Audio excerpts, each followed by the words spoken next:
Hello everyone, मैं हूँ सृष्टि and मैंने बोला था कि मैं अपने चैनल पे भगवत गीता सीरीज़ कर रही थी। बट मैंने सोचा कि उसके बीच में मैं कोई और टॉपिक नहीं लाऊंगी। सोचने के बावजूद भी मेरे पास एक नया थॉट आया कि क्यों ना ऐसा करे, क्योंकि मैं डिफरेंट टॉपिक्स के ऊपर वीडियोस भी करती हूँ एंड मुझे एक स्पिरिचुअलिटी के ऊपर इंक्लाइंड एक सीरीज़ भी चलाना है। तो सुबह जब मैं वीडियोस अपलोड करूँगी, वो जनरली मैं फर्स्ट वीडियो जो रखूँगी वो भगवत गीता के ऊपर ही रहेगा। एंड पूरे दिन में या तो दोपहर को या रात को एक टाइम कर लेंगे जिस टाइम पे मैं किसी और टॉपिक के ऊपर वीडियो बनाऊँगी। तो आज का जो टॉपिक है वो है मुझे बहुत बार सुनने को ये चीज़ मिला है कि टचवुड मेरे पास जो लंबे हेयर है वो क्यों है, कैसे है। तो मुझे बहुत सारे सवाल पिछले 2 सालों में लगातार सुनने को मिला है कि इतने लंबे बाल कैसे, तुम कैसे मेंटेन कर लेती हो, क्योंकि मेरे जो हेयर है ना वो हिप्स को क्रॉस कर जाता है। ठीक है, मेरे अगर आप फुल स्केप जब मैं कोई भी खड़े होके कोई वीडियो बनाती हूँ, आप अगर देखे होंगे तो इट्स लॉन्ग। तो ये मैं बताना चाहूँगी कि ऐसे हेयर ना मेरे विश हुआ करते थे। ऐसा हेयर मैंने आई वुड से कि गॉड्स ग्रेस है, मैं प्रे करती थी ऐसे बचपन में कि मुझे ऐसे लंबे बाल मिल जाए। एंड अभी मुझे पता चलता है कि ये सब कुछ एक्ट एज इव होता है, बहुत सारे मैनिफेस्टेशन टेक्निक्स होते हैं। बट मैं जब छोटी थी ना तब क्या करती थी, कोई दुपट्टा होता था उससे मैं जब बालों को ड्राई करती थी तो उसको ना घुमा घुमा के ऐसे लंबे लंबे हेयर जैसा बना कर ना ऐसे ऐसे प्रिटेंड करती थी, जैसे कि मतलब खेलती थी ऐसे, जैसे कि मेरे पास बहुत लंबे हेयर है। सच में मुझे जो चाहिए था आज मेरे पास वैसे लंबे हेयर है। तो मैं बहुत ग्रेटफुल हूँ इस बात से। लेकिन इसके पीछे क्या मेंटेनेंस है, ये ऐसा अगर मैं बोलूँ, मेंटेनेंस एज सच कुछ नहीं है। मैं जब साल में बता रही हूँ 2000 आई थिंक 18 में मैंने लास्ट हेयर कट कराया था, 19 में भी थोड़ा बहुत कराया था।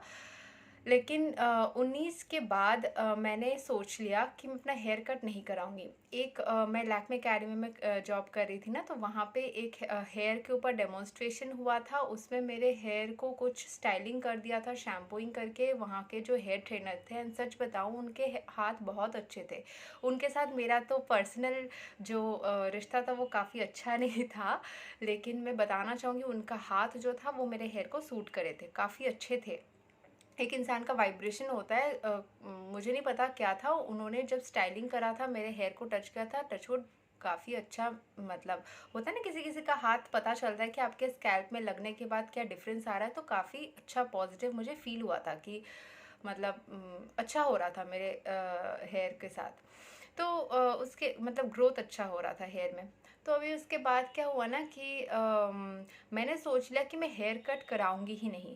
और मैंने वैसा ठान लिया कि अगर कभी भी ट्रिमिंग वगैरह करना होगा भी थोड़ा बहुत, वो मैं खुद ही कर लूँगी। और तब से लेके अभी तक मैंने वो खुद ही किया है, क्योंकि अगर आप पार्लर में जाते हो बोलते हो थोड़ा सा ट्रिमिंग कर दीजिए, इतना सा, तो वो इतना सा मतलब वो लोग इतना सा कर देते हैं। तो मुझे समझ नहीं आता है।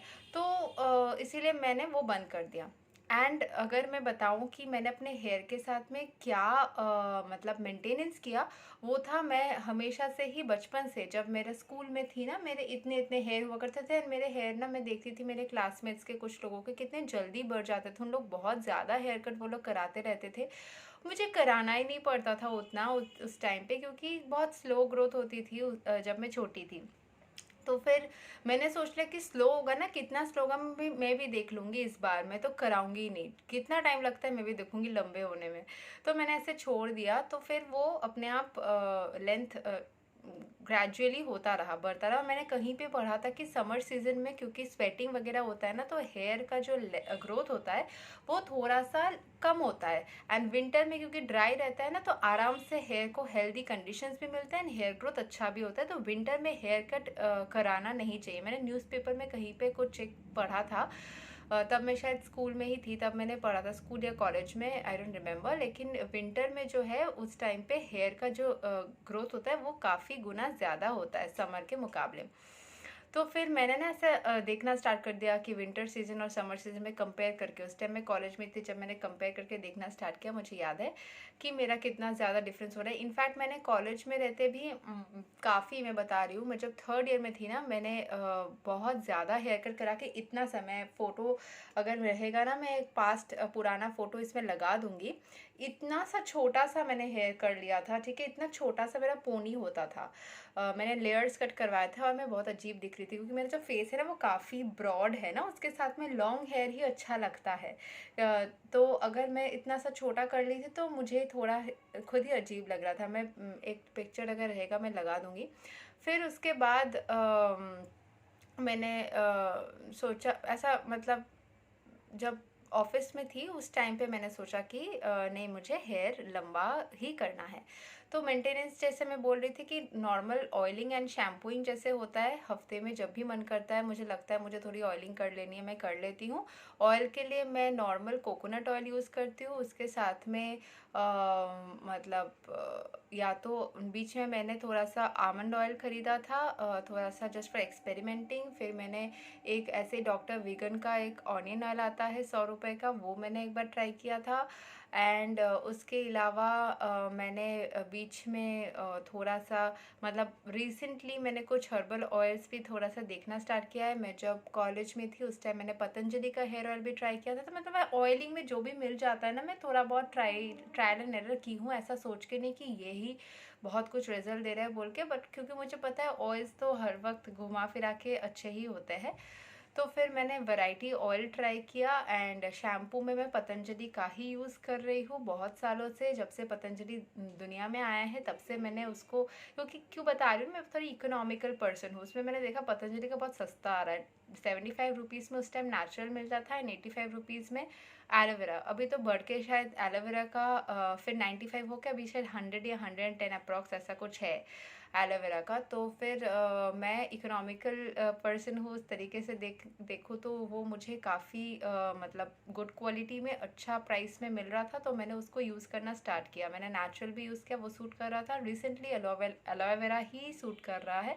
मिल्क प्रोटीन भी बहुत सूट करता था उस टाइम पे, बट मिल्क प्रोटीन अगर मेरा ऑयली हेयर है ना, उसकी, क्योंकि उसमें थोड़ी सी कंडीशनिंग भी रहती है, थोड़ी सी, मतलब वो ज़्यादा स्मूथ कर देता है। अगर आपने ऑयलिंग के बाद में शैम्पू किया ना, तो फिर मिल्क प्रोटीन मुझे ज़्यादा अच्छा नहीं दे रहा था। फल अगर आपने ऐसे ही शैम्पूड हेयर में ही थोड़ा गंदा हो गया 3-4 दिन बाद, अगर या फिर 2 दिन बाद, जैसे भी आपको लगे, आपका हेयर का कंडीशन के ऊपर डिपेंड कर रहा है, तो अगर आपने मिल्क प्रोटीन से शैम्पूइंग किया तो फिर वो एक स्मूथनेस एंड सिल्कीनेस देता है।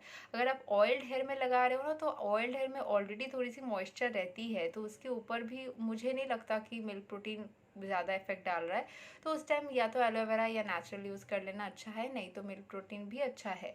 लेकिन कंपैरेटिवली मैंने देखा है कि एलोवेरा थोड़ा सा ज़्यादा सूट कर रहा है एट प्रेजेंट, क्योंकि बीच में ना मेरे फादर वो ला रहे थे, वो शैम्पूज़ लाते थे मेरे लिए, तो उस टाइम पे ना वो बीच में उनको एलोवेरा ही मिलता रहा, तो वो ज़्यादा वो लाते रहे। फिर मैंने बाद में जब दूसरे टाइप के ट्राई किए नेचुरल वगैरह, मैंने देखा उतना नहीं।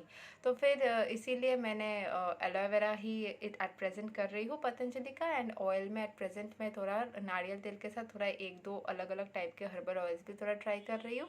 एंड मैं एक्सपेरिमेंट करती रहती हूँ, जो भी मुझे ऑयल दिख जाता है ना, मतलब जनरली कोकोनट ऑयल तो रहता ही है, कभी कभार अगर एक दो वैरायटी भी मिल गए तो फिर वो भी कर लेती हूँ, अच्छा लगता है, मज़ा आता है। नहीं तो शालीमार का या पैराशूट का कोई भी वो नारियल तेल बचपन से ही वो फिक्स्ड रहता है। मुझे शालीमार ज़्यादा पसंद आता है क्योंकि मुझे लगता है वो थोड़ा ज़्यादा मतलब मेरे लिए सूटेबल लगता है। तो यही मैं अपने हेयर के लिए करती हूँ, अपने बालों को बड़ा करने के लिए। फर्स्ट पॉइंट जो मानना चाहिए वो बिल्कुल भी अब पार्लर में जाके ऐसे ही कोई वैरायटी कट्स मत करिए। उससे जो हेयर होता है ना, उसमें कटिंग आने से उसकी जो, मतलब नहीं हो पाता है उतना ग्रोथ। अगर आपको पसंद है तो बिल्कुल करिए। अगर आपको लॉन्ग हेयर्स बनानी है तो हेयर को अलग अलग हाथों में इतना ज़्यादा घूमने मत दीजिए, उसके ऊपर भी डिपेंड करता है कि कैसे आपको हेयर को हैंडल किया जा रहा है। तो बहुत सॉफ्टनेस के साथ में केयर करके रखिए। और अगर आपको लॉन्ग हेयर बनानी है तो और एक पॉइंट मेंटेन करिए, रात को सोने से पहले कोशिश करिए कि हेयर को बांध के सोए। बांधना मतलब चोटी बनाना एकदम 3 ऐसे, जैसे बच्चों बचपन में करते हैं ना, इसको लूज रखिए।